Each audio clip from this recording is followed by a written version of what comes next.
First question है जीवित कोशिका को सर्वप्रथम देखा था, तो किसने देखा था सर्वप्रथम? तो जो जीवित कोशिका को अगर हम बात करें तो जीवित कोशिका को सर्वप्रथम किसने देखा था? ल्यूएनहॉक ने, ठीक है। सेकंड है कि कोशिका सिद्धांत किसने दिया था? तो श्लाइडेन एवं स्वान ने दिया था। कोशिका सिद्धांत किसने दिया था? श्लाइडेन व स्वान ने। इसके अलावा जो थर्ड क्वेश्चन है वो पूर्ण केंद्रीय कोशिका में नहीं पाया जाता। क्या नहीं पाया जाता? तो डीएनए तो होता है, राइबोसोम भी होता है, कोशिका भित्ति भी होती है, लेकिन माइटोकॉन्ड्रिया नहीं होता। इसके अलावा अगर क्वेश्चन देखें हम तो प्रोकैरियोट्स में निम्न में से किसका अभाव होता है? तो माइटोकॉन्ड्रिया का अभाव होता है। कैसे? अगर हम यहाँ देखें तो यहाँ पे अगर हम डिफरेंस देखें तो ये देखो प्रोकैरियोटिक कोशिका और यूकैरियोटिक कोशिका, तो इसमें क्या होता है? माइटोकॉन्ड्रिया, गोल्गी तारकाय तथा अंतःप्रद्रवी जालिका क्या होती है? अनुपस्थित होती है। लेकिन क्या होती है इसमें तो क्या होती है? वो उपस्थित होती है, सभी उपस्थित होती है। माइटोकॉन्ड्रिया, गोल्गी तारकाय तथा अंतःप्रद्रवी जालिका ये सभी उपस्थित होती है, ठीक है। तो हमारे इस क्वेश्चन में क्या आंसर आ जाएगा कि माइटोकॉन्ड्रिया, ठीक है। तो इसका अभाव होता है इसमें। इकाई झिल्ली निम्न में से किसके द्वारा बनी होती है?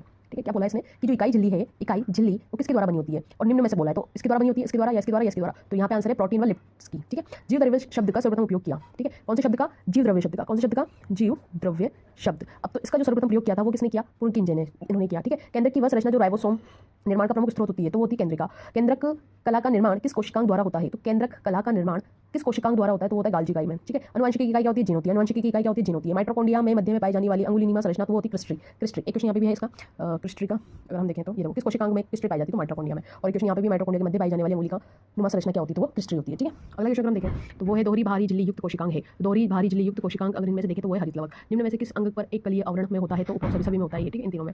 गाल्जी इकाई की उत्तल सतह कहलाती है, तो गाल्जी इकाई की उत्तल सतह जो है संपर्क सतह या निर्माणकारी सतह दोनों कहलाती है, ठीक है। कोशिका का प्राकृतिक भंडार ग्रह भी कहते हैं। कोशिका का प्राकृतिक भंडार ग्रह का नाम आ रहा है यहाँ पे, ठीक है। तो ये होगी रिक्तिकाओं को, ठीक है। किसको कहा जाता है? रिक्तिका। निम्नलिखित में से किसमें स्वयं का डीएनए पाया जाता है? वाओ, किसका स्वयं का डीएनए पाया जाता है? यानी कि माइटोकॉन्ड्रिया में स्वयं का डीएनए पाया जाता है, ठीक है। क्रोमोप्लास्ट होते हैं, तो क्रोमोप्लास्ट कैसे होते हैं? वो नारंगी रंग के भी होते हैं, पीले रंग के भी होते हैं, लाल रंग के भी होते हैं, क्रोमोप्लास्ट इन सभी के, ठीक है। राइबोसोम के संबंध में सत्य है, राइबोसोम के संबंध में क्या सत्य है कि राइबोन्यूक्लिक अम्ल तथा प्रोटीन द्वारा बने होते हैं।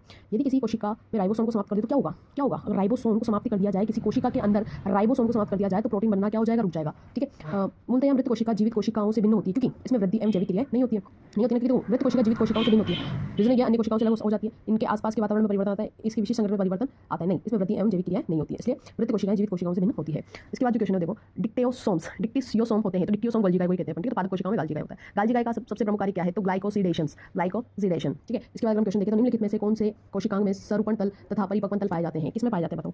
सरूपण तल तथा परिपक्वन तल पाए जाते हैं तो गाल्जी इकाई में पाए जाते हैं। इसमें गाल्जी इकाई में कोशिका भित्ति में कौन सा खनिज उपस्थित होता है? तो कैल्शियम कार्बोनेट उपस्थित होता है, तो कैल्शियम आ रहा है इसका, ठीक है। कोशिका भित्ति के अंदर अवर्णी लवक का मुख्य कार्य है खाद्य पदार्थों का संचयन। किस कोशिकांग में क्रिस्टली पाई जाती है? माइटोकॉन्ड्रिया में। और मैं क्वेश्चन वापस दिखाना चाहूंगा कि माइटोकॉन्ड्रिया के मध्य पाई जाने वाली अंगुलिनिमा संरचना क्रिस्टली होती है और किस कोशिकांग में क्रिस्टली पाई जाती है? तो माइटोकॉन्ड्रिया में पाई जाती है।